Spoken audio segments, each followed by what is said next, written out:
this one. This was this one. Just do it so that you don't. No, this one. You don't get into the angle of this one.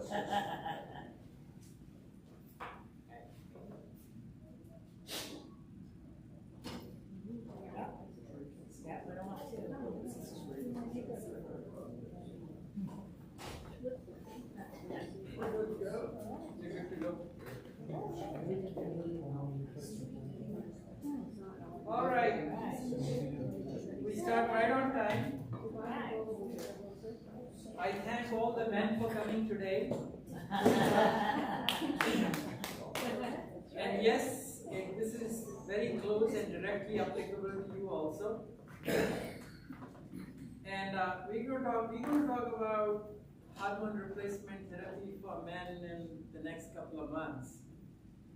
Next month, I'll have a question and answer session. I need a little break from trying to gather data for a presentation. So the question is, why hormone replacement therapy? And if you understand what's been happening over the last, let's say, 30 years, most doctors are very reluctant to give hormone replacement therapy. They say it's bad, it increases heart disease risk. So we're going to explore all of that. But the question is why? So as you know, estrogens promote bone health. When you lose estrogens, you get osteoporosis. Osteoporosis of spine is a very important factor that leads to postural changes, and it's because of bone loss. Estrogens protect bone through many mechanisms. They prevent bones reabsorption. They make new bones formation. So in other words, they promote something called osteoclasts osteoblast that makes new bone.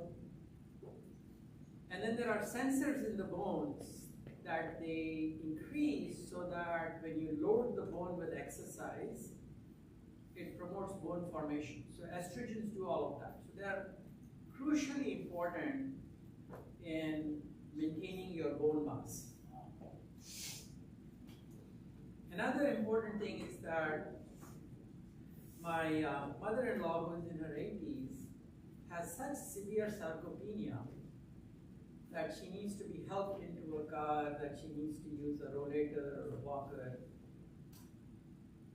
And estrogens, or female hormones, are extremely important along with testosterone, which women also make, although at about 1/10 the amount that men make.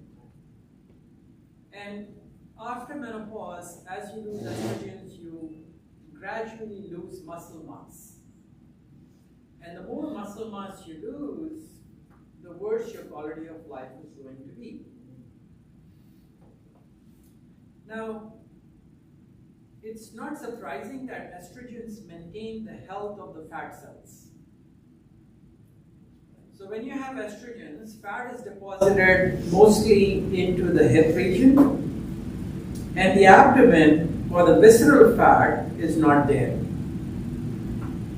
But as you become menopausal, fat starts accumulating in the abdomen. So that's visceral obesity. In addition, estrogens don't have inflammation in them. And when fat cells are healthy, and you may have seen me say a lot of times to you guys, that women are protected from heart disease because of the health of their fat cells. So estrogens increase the health of the fat cells so much that when a woman eats fat, the fat which gets dumped directly into the bloodstream is rapidly packed into the fat cells. So very little fat is left in the bloodstream. And when very little fat is left in the bloodstream, it doesn't get into the blood vessels, it doesn't get into the liver, it doesn't get into the pancreas. So she can send you a link. She can send you a link so that you can watch it later if you missed something. So Facebook group as well. Oh, the link is there on the Facebook group as well, yes. So estrogens enhance insulin sensitivity. What they do is that there is something called GLUT4. GLUT4 is a pore that lets sugar get into the cells. And so less sugar is left in the bloodstream, more sugar goes into the cells and can get stored. We already talked about insulin improving estrogens improving the health of the fat cells, and this action is also to some degree mediated by inflammation, and estrogens reduce the production of inflammatory cytokines. These are molecules that promote inflammation, that cause macrophages, white blood cells to get into the cells, which damages, if they're getting into the adipose tissue or fat tissue, damages those tissues. Now, I put this slide up saying that there is a decline in estrogen levels as women age. So it peaks somewhere in the 30s, it's pretty robust in 40s, starts declining by age 50, and then gets lower and lower and lower. And the damage in these years to your bone mass, to your muscle mass, to redistribution of fat, to occurrence of diabetes is quite strong. So declining estrogen levels will cause insulin resistance. That means insulin doesn't work as well, increases blood sugar. When insulin resistance is there, insulin levels increase. That's called hyperinsulinemia. When insulin levels are very high, you have hunger and cravings. You also, as we have pointed out, get visceral obesity. Because you have high amount of triglycerides, because insulin is not working well, because HDL is low, postmenopausal women are at higher risk of heart disease. So they are protected until menopause, but they catch up rapidly with men in the first 10 years after menopause, because the protection to the vessels and to the heart is less. Now, I'm a cardiologist, and so I was a little concerned about putting up this slide because I'm not an expert at any of this. So not only is there muscle mass loss, not only is there bone loss, not only is there fat redistribution, increased risk of heart disease, with this you get brain fog, you get hot flashes, you lose hair, the skin loses its elasticity, there is depression, there is sexual dysfunction, there is weight gain. So all of these things will alter your quality of life. So before we say, hey, in postmenopausal women, we need to figure out whether we can give them estrogens. We need to understand how estrogens work, how are they synthesized in the ovaries, what happens to a woman in a reproductive life cycle. So in this slide you see that there is a connection between the brain, the hypothalamus, that is releasing a certain hormone, it's called gonadotropin releasing hormone, and the pituitary gland, which is there at the base of our brain, which makes certain hormones called luteinizing hormone and follicular stimulating hormone that come and act on the gonads, the ovaries in women and the testes in men. And in women they make estrogens called estradiol and progesterone. So these are the sex hormones. So if we take reproductive years of a woman from 13 to 45, and this is the diagram of the ovary, and as you know, the cycle in the early part starts with what is called a follicular phase. So in the early follicle, this is an early follicle which has an egg inside it, but it is immature. And in the early follicular phase, the FSH that is coming from the brain is acting on it, and it is maturing the follicle. And as it's maturing the follicle, this follicle starts to synthesize estrogens. As the follicle gets into the later stages, the estrogen levels increase, And as the egg is, or the ovum is about to mature, the estrogen levels peak. These peak in estrogen levels is sensed by the brain, and it gives a signal through the luteinizing hormone to cause ovulation, which is happening right at around 14 days, plus or minus a few days. And after it gives rise to the ovum, the follicle then changes into something called the corpus luteum. And corpus luteum is what makes progesterone. So why is progesterone needed? Progesterone is needed so that the uterus becomes ready in case there is conception to support pregnancy.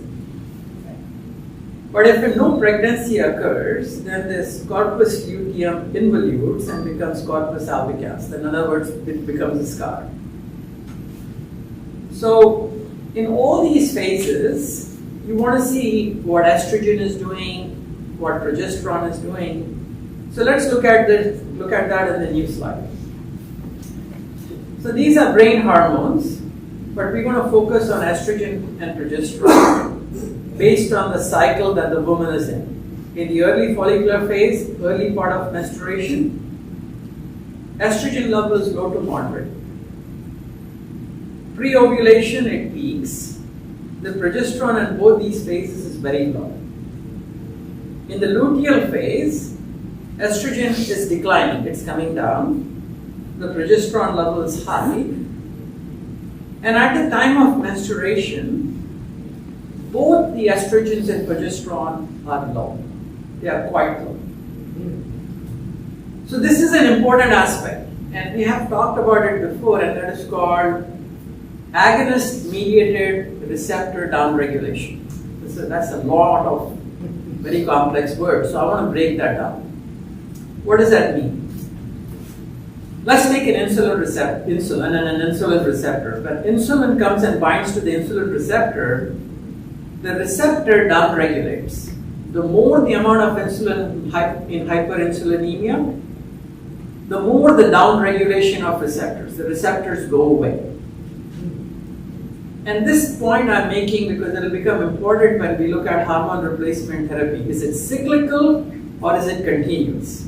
So we'll get to that in a point. But nature has designed a menstrual cycle such that there are about 3 to 4 days of very low estrogen and progesterone levels for there to be recovery of the estrogen receptors, for there to prevent continuous stimulation of the estrogen receptors. Now, I also wanted to make sure that you understand that testosterone is also made in women, and a lot of replacement therapies these days also incorporate not just estrogen but testosterone also. It's made at 1/10 the level of that in men, and it's made both in the follicle as well as in the adrenal gland, which sits on top of the kidneys. In a premenopausal woman, the follicle and the corpus luteum make more estrogens, and also testosterone. But in a postmenopausal woman, the testosterone is produced more by the adrenal gland than by the ovaries. So as you come to perimenopause, the ovaries are losing their follicles, they are making less estrogens. The brain is sensing that, hey, the ovary is not producing enough estrogen, so they increase the stimulation to the ovaries by making more FSH, which is the follicular stimulating hormone, because they think, hey, I want to push it and make it work a little harder. And this leads to these symptoms. And ovulation, of course, becomes sporadic. You don't get ovulation, cycles become irregular. Menopause is defined as somebody who has had no menstrual cycle for 12 months. So if you've had no menstrual cycle for 12 months, what is happening to your hormonal levels? So the brain hormone levels made in the pituitary are very high because estrogen and progesterone are required to suppress them. Since there is no estrogen and progesterone, the brain increases these levels.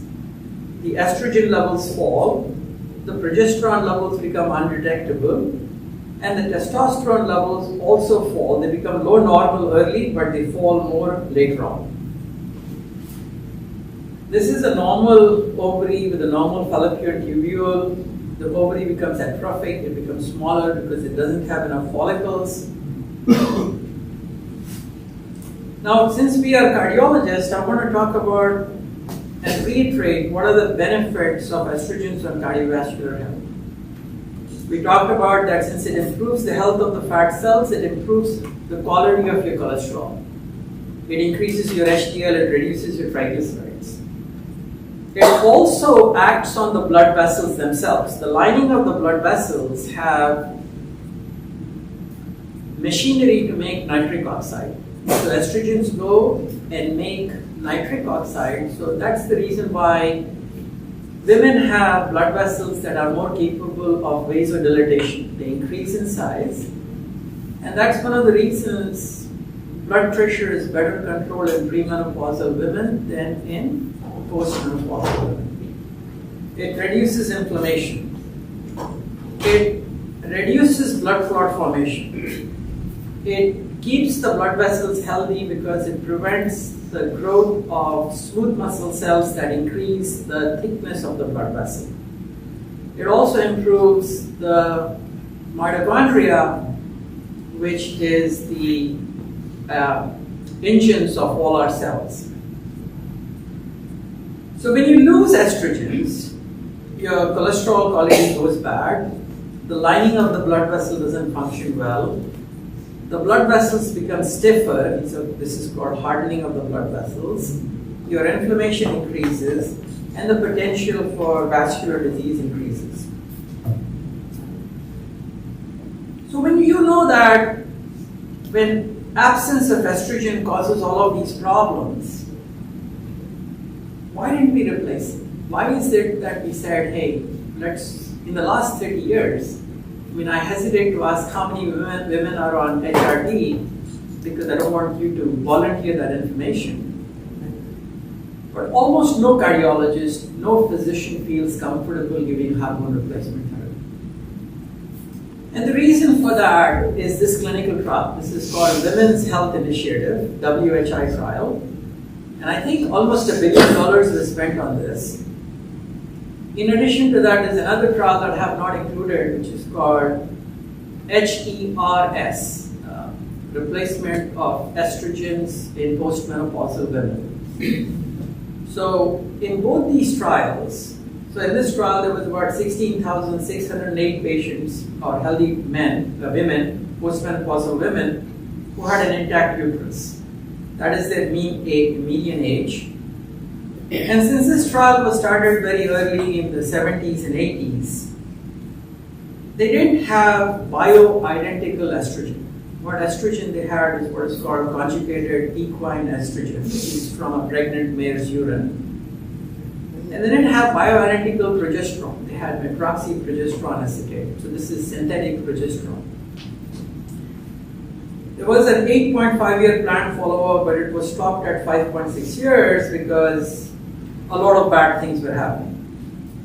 There's also a 20-year surveillance of the study that we'll talk about, and the primary endpoint was whether heart disease would increase and whether breast cancer would increase. So what happened? This is what killed hormone replacement therapy in my mind, but you can see that coronary heart disease, which is non-fatal myocardial infarction and coronary artery disease deaths, if you looked at 10,000 women years, 7 more women died. I'm surprised more than because of all the things I'm going to show you. Stroke, 8 more women had strokes. Blood clots in the lungs, 8 more women had. Invasive breast cancer, that was about another 8. The only benefit was in prevention of hip fracture and colorectal cancer. There was, for 10,000 women, there were a net 19 adverse events, even if you took out the beneficial events. Very sobering. So here it's talking about 20-year follow-up. Breast cancer mortality still remained high.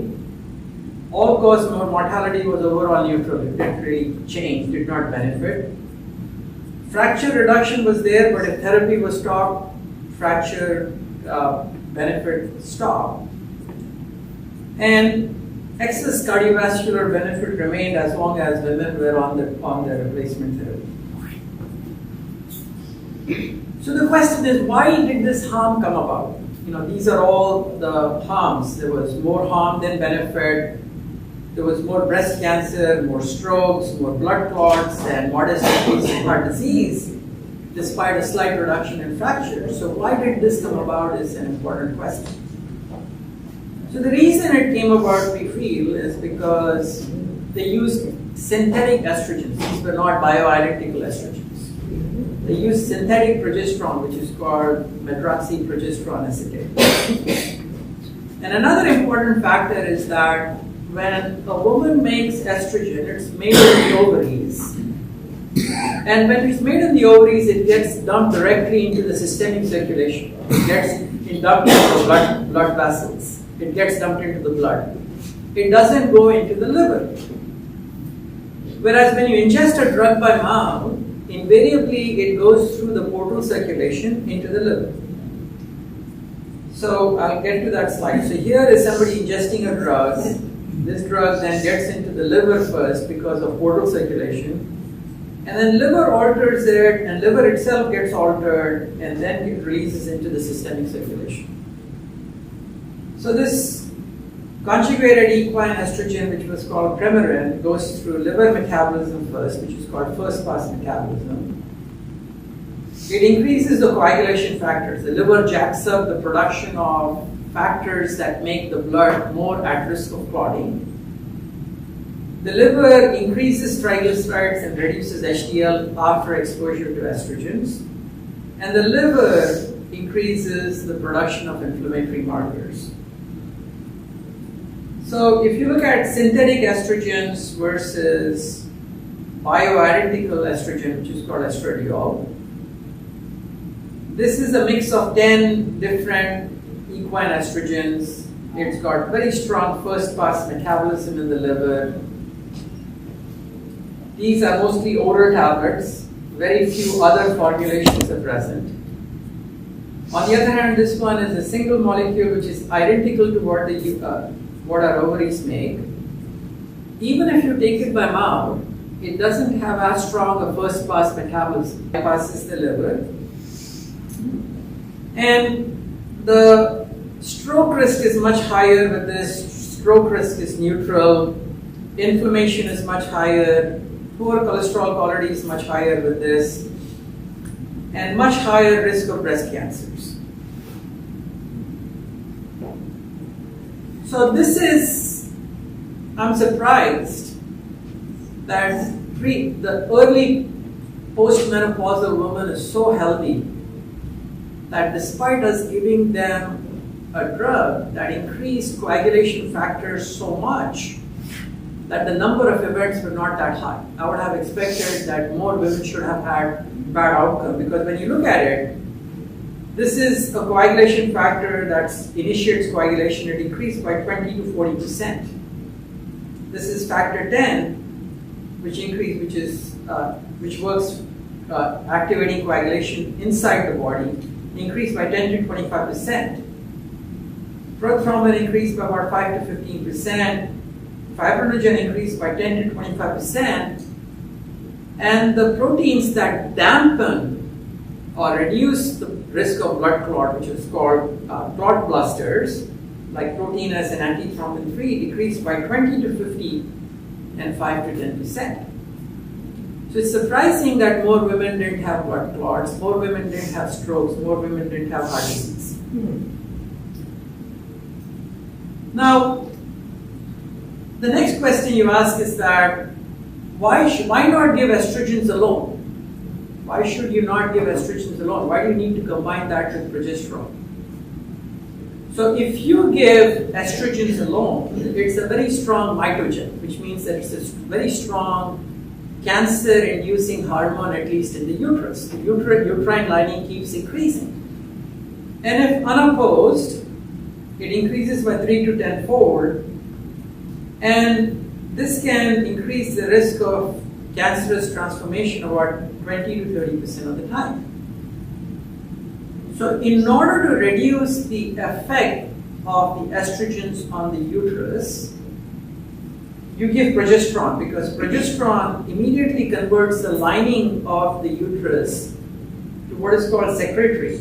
It shuts down mitosis, which means it shuts down cancerous transformation.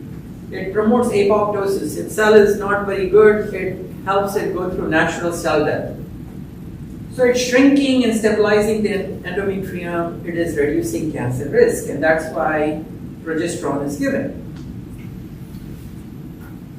So this is, again, reiterating that when you have estrogen alone, you are promoting cancer risk because you're promoting mitosis. You are activating certain key genes that increase cancer risk. And progesterone in this situation is protective. If you only give it, like if you look at the menstrual cycle, after ovulation until menstrual cycle, there's about a 10 to 14 day period. So if you give it only in that duration, progesterone is protective. So you would say, okay, I'm protecting the endometrium by giving progesterone, which is good. But what's happening to breast tissue? So in other words, does progesterone reduce the risk of breast cancer to the same degree as it is reducing the risk of uterine cancer in women? Unfortunately, it works exactly the opposite. Progesterone is reducing uterine cancer risk, but it synergizes with estrogen receptor alpha, and it starts proliferating the ducts in the breasts, increasing cancer risks. It promotes certain genes that would increase breast cancer risk, and it leads to what is called increased mammographic density. Breasts become very thick, which is another precursor of increased cancer risk. Now, when we talk about progesterone, we are talking about synthetic progesterone, the medroxyprogesterone acetate. Whereas the bioidentical progesterone, which is called micronized progesterone, fortunately doesn't have any of these side effects. So it should say, what if? What if a woman has already had a hysterectomy? So in other words, some women go through hysterectomy because of fibroids, because of uterine bleeding. So if this woman is postmenopausal, if you give them estrogens, does it carry risks, the same risks, or is there benefit? Because this woman does not need progesterone. They don't need progesterone to protect their uterus. So in the Women's Health Initiative, there were about 11,000 women who did not have a uterus. That was their mean age. They just got the Premarin, the conjugated equine estrogen. The planned follow-up was for 8 years, stopped at 7.2 years, surveillance continued for 20 years. Heart disease and invasive breast cancer was the primary endpoint. Heart disease was neutral. Clotting increased because estrogens increase clotting, like we talked about. They are going through first-pass metabolism in the liver, they're jacking up the coagulation factors. That didn't get protected, but look at invasive breast cancer. In hysterectomized women who did not have a uterus, hormone replacement therapy reduced breast cancer risk by 6 for every 1,000 women treated. I don't have that out here, but that's amazing. It also reduced hip fracture risk because, of course, it increased bone density. Breast cancer incidence went down by 22% at 20 years. Mortality went down by 44%. Overall mortality was not different. And at 20 years, for some reason, after the first few years in which women got weeded out who had heart disease, in that 20-year follow-up. So now the question comes about is that was then. What is it now? Now technology has progressed. We can make bioidentical hormones, and we can make bioidentical estrogens as well as progesterone. Do these things increase breast cancer risk? Do these increase uterine cancer risk? Do they protect the heart? Do they cause blood clots? So let's take a look at that. Unfortunately, that information is not as robust as you think, because the desire to give hormone replacement therapy went away from the medical mainstream. Gynecologists are reluctant to prescribe HRT. There are very few. Like in this area, I would know maybe like one or two who are willing to delve into hormone replacement therapy. Especially in older women, especially in women 10 years after menopause, because the data is so low. Early on, they would be quite willing in the perimenopausal periods. So these are the different kinds of transdermal estrogen patches, and I would recommend nobody take oral estrogens. Even though bioidentical oral estrogens don't have as much liver, first-pass liver metabolism, I think the way to take estrogens is oral. I think the way to start it is at a very low dose, which is 0.14 milligrams per day by a patch. But there are all kinds of different formulations that even go up to 0.1 milligram per day through their patch. So these are the different estrogens that are available in transdermal approach. Micronized progesterone, which is bioidentical progesterone, is available in oral form. It's either 100 or 200 milligrams. So the amount of data with bioidentical estrogens is very limited, and I'm quite surprised about that. So this is a study, 2012. Only 727 healthy women, very young, 42 to 58 years. So that means all of these women were within 10 years of their menopause. They were into three groups: an estrogen patch plus micronized progesterone. This is the Premarin, the Mayer's or the conjugated equine estrogen. By that time, they had figured out that medroxyprogesterone acetate or Provera or Depo-Provera was very bad.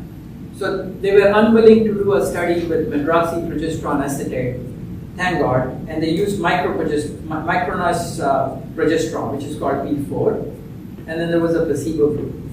4 years of treatment, and because it is such a small population, they cannot look at outcomes. How many women died, how many women got breast cancer, how many women have heart attacks. So they have to resort to what is called a surrogate endpoint. The surrogate endpoint is something that tells you, hey, these women are at higher risk of vascular disease. So when they're looking at the thickness of their carotid intima. So what happened? So you're with an ultrasound probe, you're checking the thickness of this intima. In terms of CI, no difference in the three groups. Of course, symptoms of menopause were improved, like hot flashes and mood and other functions. Quality of lipid, when you gave the equine estrogen, the Premarin, the quality of lipids went bad. When you gave the patch, the lipids were neutral. It did not change the triglycerides or the HDL, they were neutral. Now, for one reason or the other, they did not find increased risk of blood clots, but this was a small group. But blood pressure went up in the group that got the conjugated equine estrogen, whereas the patch did not increase blood pressure. Breast cancer, there were 0 risks of breast cancer, which I'm surprised. I would have thought that the equine estrogen group would have a higher risk.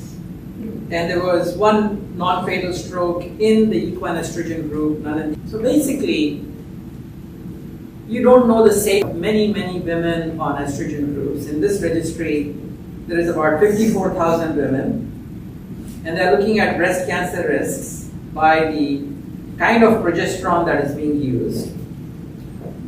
So if you see here, they now resorted to E2. E2 means the bioidentical estrogen. They are no longer using the conjugated equine estrogen, which is called Premarin.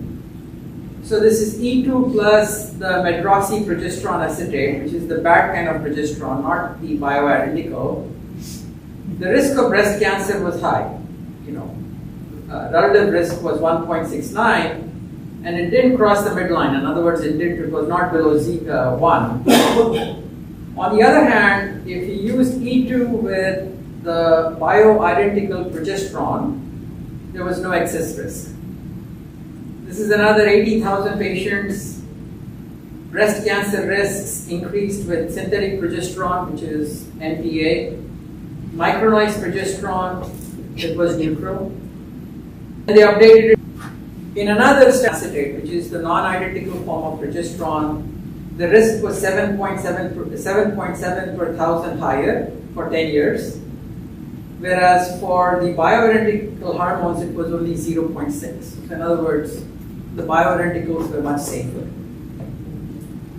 Now this is the risks of venous thromboembolism. VTE means venous thromboembolism. When you use the conjugated estrogens or estradiol by mouth, the risk increased because this is much greater patients that they are studying. Whereas transdermal estradiol, that means the patch, the bioidentical patch, there was no excess risk.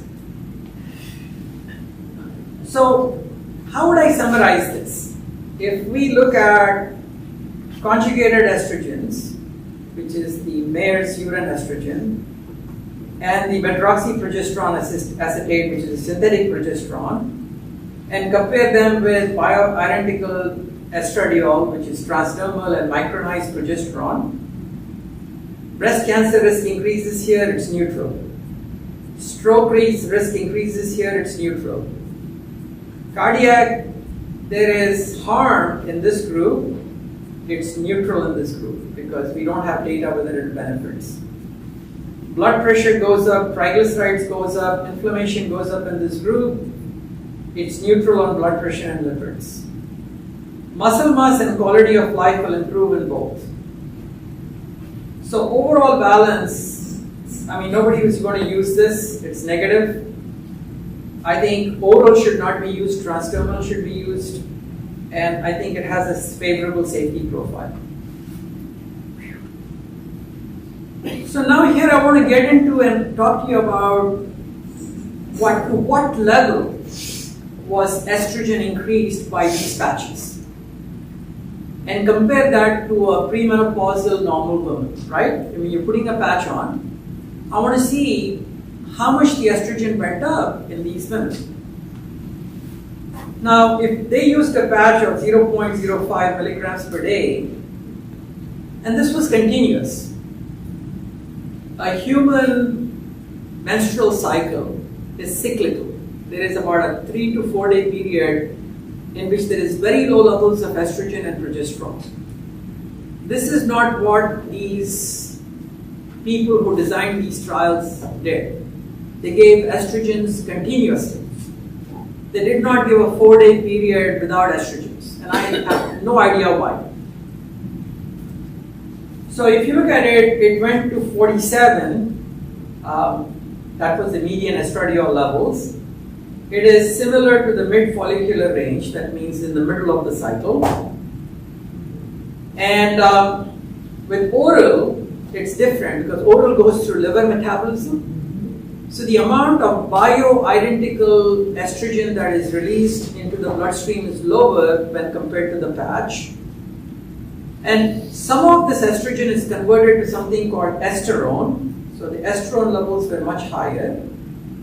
And estrone is about 1/10 as potent as the estradiol is. In women who did not get it, estradiol levels were low, the estrone levels were very low. they reflected postmenopausal levels. Now here are levels in a healthy woman going through her menstrual cycle. During menstruation, it is as low as 10. If you go back here, these levels were 47. So in other words, they were not low at any point during the cycle. And if estrogens are not low at any point during the cycle, they will increase mitogenic risk. They will increase the risk of cells that have mutations, that are senescent, that are aging, and they can get transformed into cancerous cells. On the other hand, if you give them a break, like nature does, for 4 days, the risk may have been lowered. So these are different, there's a peak out there of about 150 to 300 just before ovulation, and then as the corpus luteum is present and it's getting older, the levels start falling. Now, fortunately, micronized progesterone levels, most people give progesterone not every day, although some gynecologists say take it every day. I think they should only be given for the 10 to 14 days in the later part of the cycle. Giving it every day, I'm not sure is that necessary. But the levels, blood levels of progesterone were pretty comparable to what you would not normally find in a healthy young woman. So this is the point I wanted to make here with this slide, is that there is a cycle in the human body for estrogen levels to rise, peak, start falling, and then be almost absent during the period of menstruation. The progesterone levels rise after ovulation, but if there is no implantation and there is no pregnancy, the levels fall during menstruation. So this should be duplicated. This pattern out here should be duplicated in hormone replacement therapy. And I don't know why there is no study other than one study that is talking about rhythmic hormone replacement therapy. Hormone replacement therapy that is rhythmic. So this is the only one, and it happens to be done by a physician who shares my name.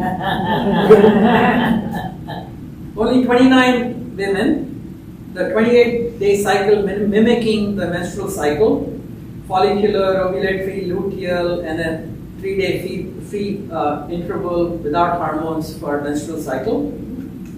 That's the dosing early on, and then late follicular phase.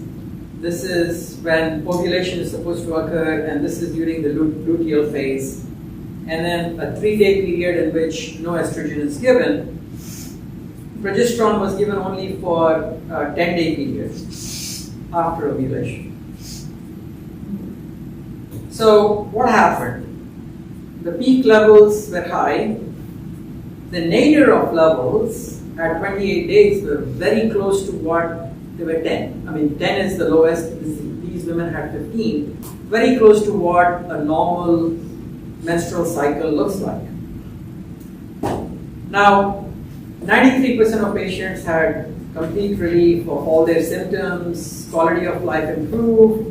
There was no strokes, no blood clots, and no breast events. But there were only 29 patients, so you can't make much out of it. So now let's talk about what is the benefit of getting estrogens. So in other words, what benefit do you get?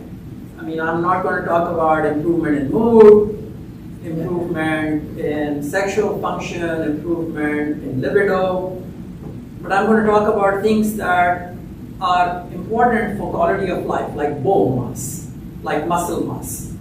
So this is a study on bone density. So this is what is called a seminal study. This was the first study that was done. 72 women were enrolled. This was the old Premarin, the conjugated equine estrogen, forearm cortical bone mineral density every 6 months for 3 years. If you were not treated postmenopausally, you were losing bone mass by 3% every year.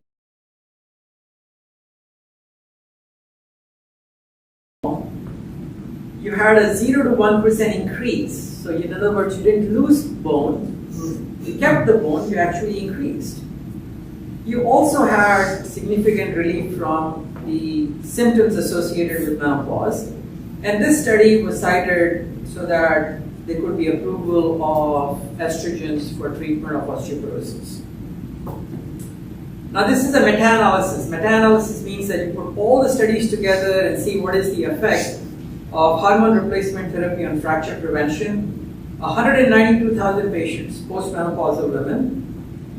Clinical fractures reduced significantly, that's the odds ratio. If it's below 1, that means you had significant reduction. Hip fractures reduced, vertebral fractures reduced. The transdermal bioidentical estrogen with micronized progesterone was much safer than the older forms. You would have expected that. Now, sarcopenia. You want to avoid sarcopenia because I don't want people to become like my mother-in-law and have her grandchildren help her into a car, get her up the stairs. So sarcopenia messes up your quality of life. So in this study, 4,200 odd patients, okay, they were divided into none, 1 to 12 months, greater than 13 months of hormone replacement therapy. This is imaging appreciated skeletal muscle mass, DEXA scanner, DEXA scan, was with weight. With 13 months, there was higher skeletal muscle mass. In other words, these women preserved and improved the skeletal muscle mass with a significant odds ratio. The benefit was strongest in women less than 65 and women who were already somewhat fit. How much is sarcopenia affected by hormones and how much is it by lifestyle? Because you don't see a lot of older people in the gym. Very important question. The question is that, hey, can you negate the effects of menopause by lifestyle? So it's not just resistance training. Women should increase resistance training, but also the amount of protein you eat. Because if you don't eat protein, you're not going to build bone, you're not going to build muscle. So postmenopausal women should focus not just on resistance training, but increasing intake of high quality protein, probably like we talked in the supplements presentation last time, take creatine, take protein powder, I like whey protein. So that's an important question and I was going to get to that in a bit. So, sorry. No problem. But important, I want you guys to interact. But I want to also leave you with the thing that I don't know all the answers. This is not my area of expertise. I'm interested in this area because I hate to see my patients lose muscle mass, lose bone mass. And I want to work with a gynecologist who is ready and will consider prescribing hormone replacement therapy for my patients. But I also want to ask the contrary question. Is menopause protective? Does menopause protect women? Nature doesn't do anything that is all wrong, right? I mean, I think it does some parts right. So, when the breast tissue gets older, it has DNA damage, it has mutations. So older breast tissue doesn't respond to estrogens the same way as younger breast tissue does. Older breast tissue may be at higher risk of cancerous transformation. Older uterine tissue is the same. It is, the lining is older, there is more somatic DNA mutation, so there may be higher risk of cancerous transformation. A younger blood vessel is very different than an older blood vessel. An older blood vessel has calcium, has plaque, is stiff. Does estrogen do the same good things to it from the standpoint of endothelium? Is unknown. These are things that need to be explored. So menopause can be protective because it's genomic housekeeping. In other words, it means that the estrogens are going down because the breast tissue and endometrial tissue is at risk of cancerous transformation and the decline in estrogen is protective. Same with the blood vessels. The blood vessels are stiffer, are calcified, they have plaque. And so the benefit of estrogens may be very early after menopause, certainly within the first 10 years after menopause. If you're starting after 10 years of menopause, like let's say at age 60, is the risks higher or the benefits lower? And these are questions that need to be explored. We don't have good answers to that. Now there's also an evolutionary perspective. And this, I found this very interesting because you don't want the mother and the daughter to have pregnancies at the same time. You don't want mother and daughter-in-law to have pregnancies at the same time because it creates very strong and bad social dynamics. There's also sharing of resources and stuff like that. So nature may have designed that, the menopause, to prevent something like that. But menopause is not entirely protective. So I don't want you to walk away thinking that, hey, I'm saying menopause is protective and hence don't consider HRT. I think modulated HRT is very important because sarcopenia is very bad for quality of life. That changes in your abdominal fat, that when your health of your fat tissue goes away, you are at risk of heart disease. When you lose bone mass, you are at risk of fractures that completely destroy the quality of life dramatically. But I wanted to leave you back with an evolutionary perspective by looking at the fact that humans are very unique in the mammalian species to have menopause. Most animals don't have menopause. They are reproductive almost until they die. Only the last 2% of their life is without children, which is amazing, without offspring. However, there are certain other mammals that go through menopause, and so this is a study, the evolution of menopause in toothed whales. So they took whales, and I want you to give me a little indulgence. All these whales with these blue diagrams with these blue lines don't have menopause. But the ones with red lines have menopause. So in other words, not all whales have menopause. So now what these researchers did was that they looked at the length of the whale. So out here is the length of the whale, and out here is lifespan. So the red are the whales that have menopause, the blue are the whales that do not have menopause. What do you see out there? Who is living longer? The whales with menopause or the whales without menopause? Whales with menopause. So why can't humans keep the longer lifespan? Why can't we keep longer lifespan? And since we have the science behind us, why can't we use judicious hormone replacement therapy along with resistance training, high protein intake to avoid sarcopenia? Always use bioidentical estrogens, low dose.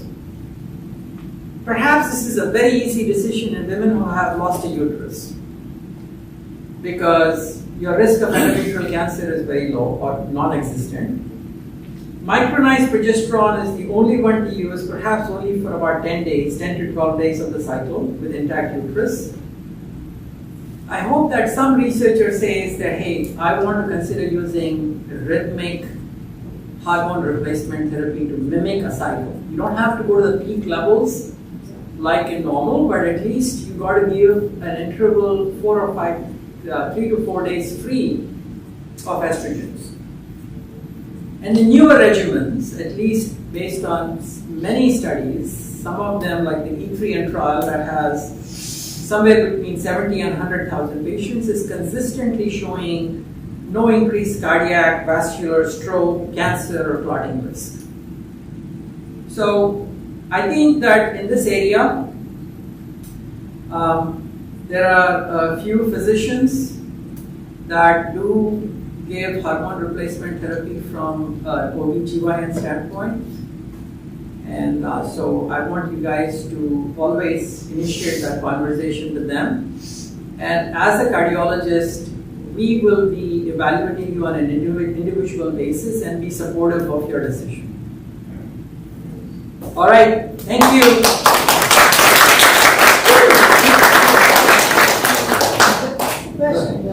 Four minutes early. Yeah. So, I didn't have hormone replacement therapy as a menopause. However, when I'm Italian, so we eat a lot of garlic and greens, and finding food, getting resistance, bones and so on. And I'm your patient. How am I doing? You're doing good. Awesome. So, thank you. Go ahead. Do you recommend hormone replacement therapy if you're 70 or older?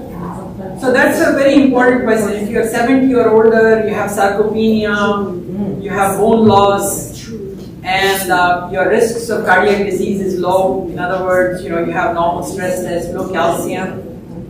Then, by all means, I think it should be considered.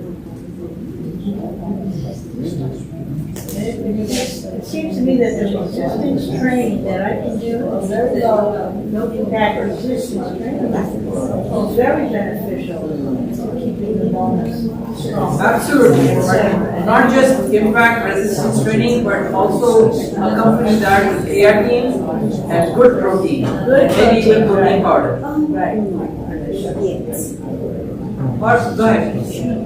I applaud you as usual. You're always on top of everything. Yes.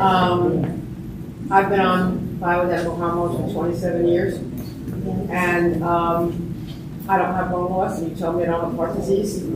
I've never had cancer. That doesn't mean I'm not going to, but I would get off my bioidenticals. I had bad symptoms. My friends don't have symptoms, and they say, well, I guess I don't need it. And you just proved that if you have heart disease and you have bone loss and you have cancer, you don't have to necessarily have mood swings to need bioidentical hormones to be healthy. But the problem is, that I have found, is that there's still not a lot of doctors who are giving bioidenticals. So it is hard to find. And my original doctor 27 years ago was retired after 10 years. He was an endocrinologist who worked with helping people, become fertile. He was very good with hormones. And he was great. And he answered every question. And I have lots of questions and I don't get answers. So it's not as prevalent now. And the fact that you're making it known to everyone is, I think, terrific.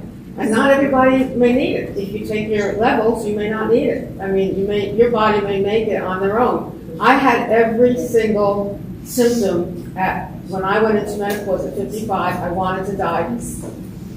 And I was told to get off HRT. At that time, there was a scare. There obviously still is a problem. And so I went into a research of looking for the bioidenticals. I was lucky enough to find a doctor in our medical center who had an office also in Fairland. But he, like I said, he retired. But he was incredible at that time. And I've been doing this for a long time. And it really isn't easy to find the right person, the right doctor to help you. Dr. It's Anna, really critical. Yeah. Dr. Anna Morales is very good. Dr. Anna Morales. You do? Oh, that's great. She's very good at this. Great. And thank you for sharing your story. All the women I get who have been on hormone replacement therapy would refuse to go off of that no matter what their doctors say. I would go off. Yeah. Because they recognize the benefits, they know how they feel, and they have researched into muscle mass, bone mass loss.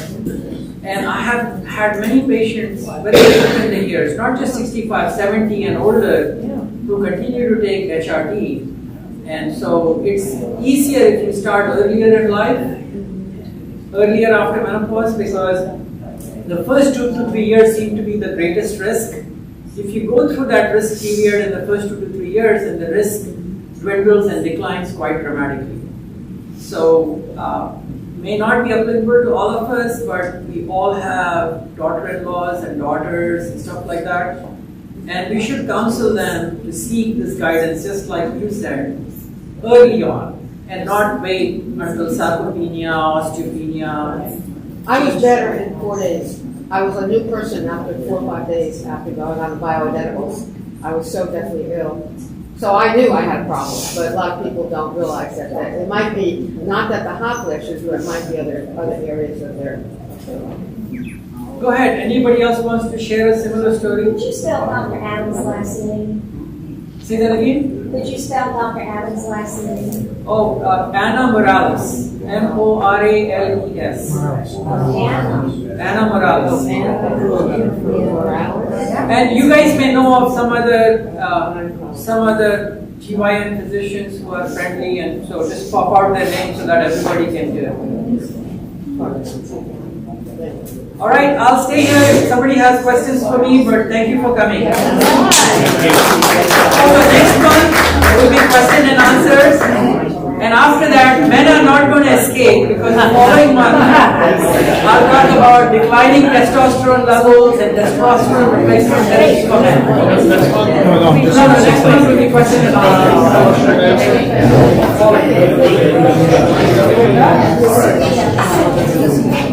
So stop.